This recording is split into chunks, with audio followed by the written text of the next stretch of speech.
My ex-wife, she was a special kind of lady. The kind with an almost unbelievable type of crazy you only see in movies. She cheated one too many times, had me arrested on false charges, and kicked me out of our home. It was time to interventions mode. Warning, my ex-wife was a special kind of lady. That crazy wasn't just for show. There was a matching crazy, sexy time drive with it too. I had caught her cheating multiple times over the few years we were married, as well as indulging in some pretty hard forbidden candies, if you catch my drift. While I traveled for work, she stayed at home, watching her 2 kids from a previous marriage and our child. I chose to believe the lies too many times, foolishly. Mostly because her older 2 were like my own. Their father had passed from cancer when they were still young. Also, because she had my child, and I didn't want her growing up in a broken home like I did. An opportunity presented itself for a fresh start with a relocation far away from the rat hole she grew up in, with all her connections and bad habits of her past. We agreed to move the family there, taking a nice promotion and giving her a chance to get in a new environment and work towards change. Fast forward a year, and much is still the same. She had taken up redoing furniture to try and sell it instead of getting a real job. This meant spending a lot of time making runs to a local store that resold the donated innards of houses being remodeled. There she met, let's call him Javier. She even introduced me to him as the helpful associate who always helped her load up the heaviest stuff she bought into her truck. Needless to say, my slimy sense was tingling. Every time she found someone new, I had this gut feeling she was going to eventually cheat on me with him. She was in her mid-30s and afraid to get old and undesirable, so she would pick out guys about 10 years younger to still feel attractive. Javier fit the bill and oddly looked similar to her deceased husband. Roll forward another 3 months, and the arguing was getting too much for me. She started insinuating that she would lie to CPS, claiming I was actually doing things to her kids so I would never see my daughter again. Or she would purposefully inflict harm on herself and threaten to say it was me. By this time, I was smart enough to start secretly video recording this stuff with my phone so I could avoid major issues down the road. About a week later, we had a massive fight just before Thanksgiving, one of my favorite holidays. We were all alone in terms of family, except for each other. She started the fight as a way to spend the holiday with Javier's family, unbeknownst to me. I wasn't aware of anything happening on that front yet. Her oldest kids were used to these crazy acts by now, and she didn't fear them telling me. My daughter was only 2 at the time. A couple of days later, after spending a lonesome Thanksgiving with my hungry man turkey dinner, I found out what really happened. The fight was massive, and I was done. She knew she had gone too far, and I was filing for divorce on Monday. It was Saturday. She managed to take one of my texts, the one I sent after she pulled over on a busy road with our youngest to kick me out and walk 4 miles home. She convinced law enforcement to arrest me to get me out of the house for the night.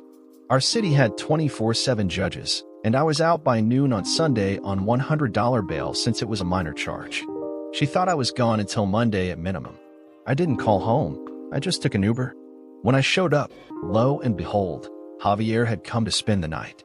At this point, it was laughable, and I knew what she was capable of, so I video recorded before even entering the house. He left, and then I left as the kids were at school the coming Monday. On Monday, I filed for divorce. On Tuesday, I appeared in court for my initial hearing for the arrest over the weekend. She requested a temporary restraining order on me at the hearing, and the courts granted it until the real trial. I was forced out of my home and also forced to keep paying all the bills while the divorce went on. Not for food, though. This was my lawyer's advice. The court gave me 6 hours on Wednesday to get as much of my stuff out of the house as I could. I was leaving that same day for a multi-week out-of-town job, so I couldn't take much. Anything left behind, I was at risk of never getting again. Now, I definitely needed work clothes and some street clothes, but I could maybe only take 2 to 3 suitcases of things at best. Cue the petty revenge.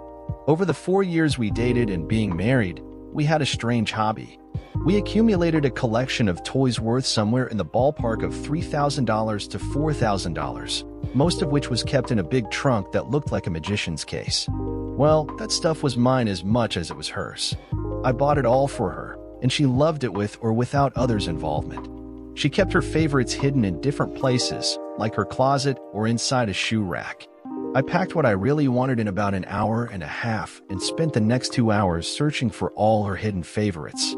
I cleaned the place out of anything explicit and tossed it all in the large trunk. I left with time to spare in the bed of my truck, loaded with my work gear, some suitcases, and her special trunk.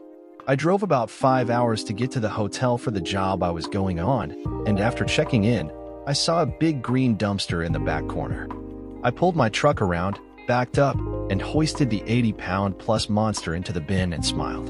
It wasn't a lot, but it felt really good to have gotten at least one leg up on her. I knew she would be furious to not have anything to help her de-stress from her life about to be falling apart.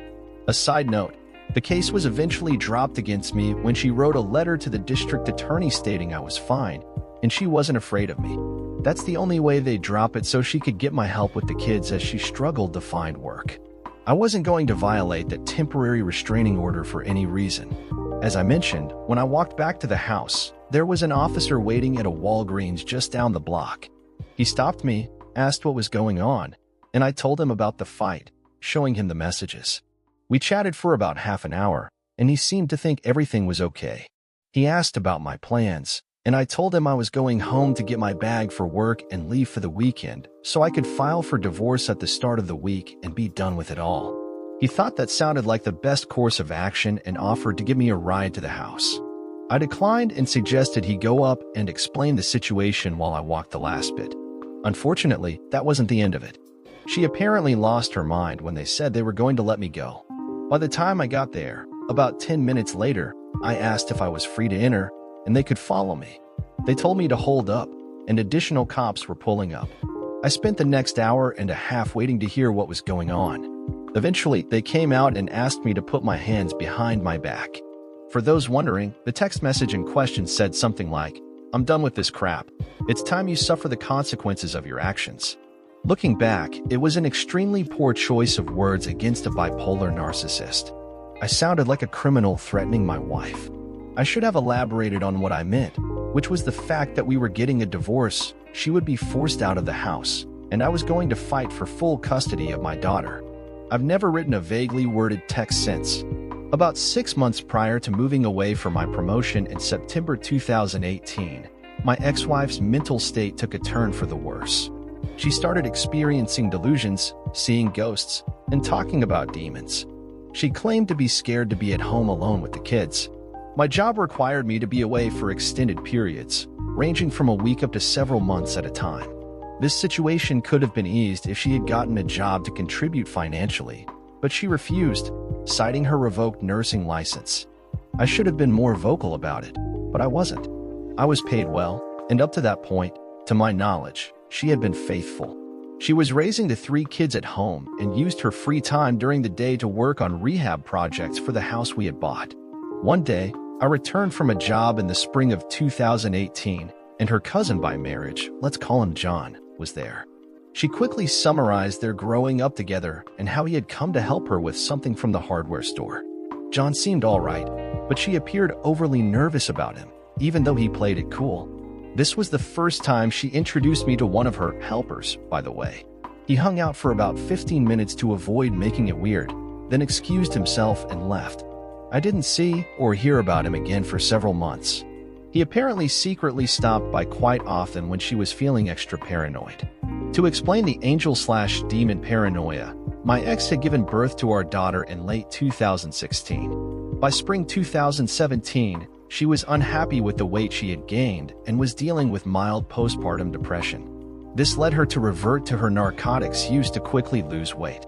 I had known about her previous pill addictions, but not the harder stuff until I caught her with it.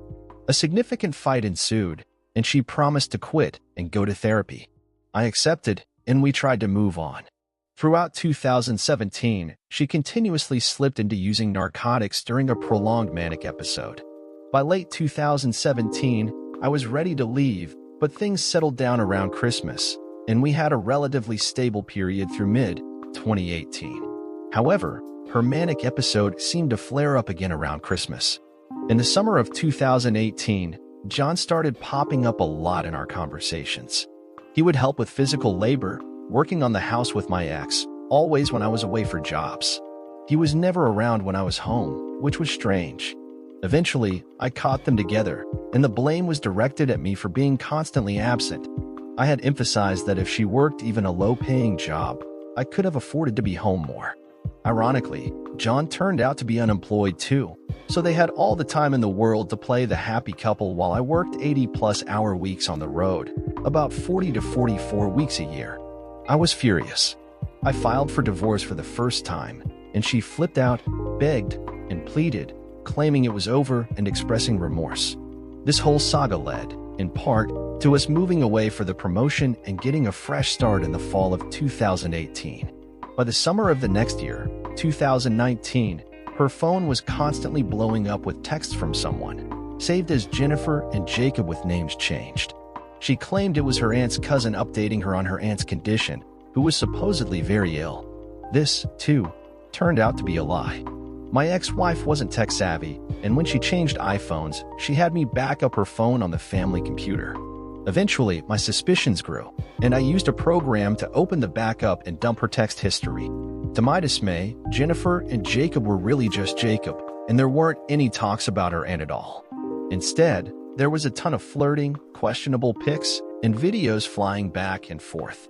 Confronting her about my findings after processing it all for about a week was heartbreaking. Nothing had changed, and, of course, I was the bad guy for breaching her privacy. She filled me in on who he really was, John's adopted brother who lived a few hours away. She claimed to have tried to hook up with him at some point, but it never went all the way. My new job allowed me to be home every night, and she started saying she needed a break from the responsibilities of being a full-time stay-at-home mom, usually going to a family member's place hours away.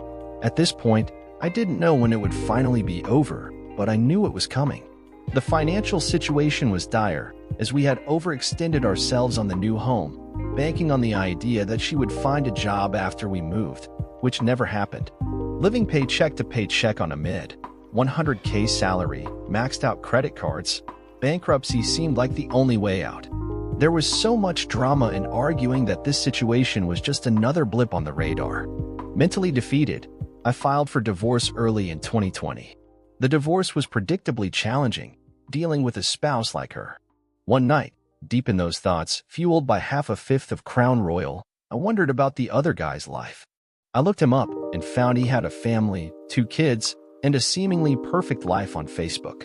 I wondered if his wife knew what had happened or if he got away without a scratch. Jacob's wife looked genuinely sweet and caring on Facebook. Curiosity led me to Jennifer's Instagram. I sent her a message gently explaining what I had discovered several months prior, unsure if she'd ever respond. When she did, it was even more disheartening.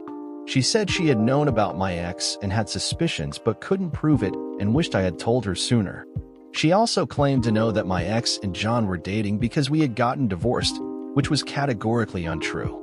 Lastly, Jennifer said that Jacob had a history of this sort of thing, always stopping short of hooking up, for reasons unknown, maybe guilt.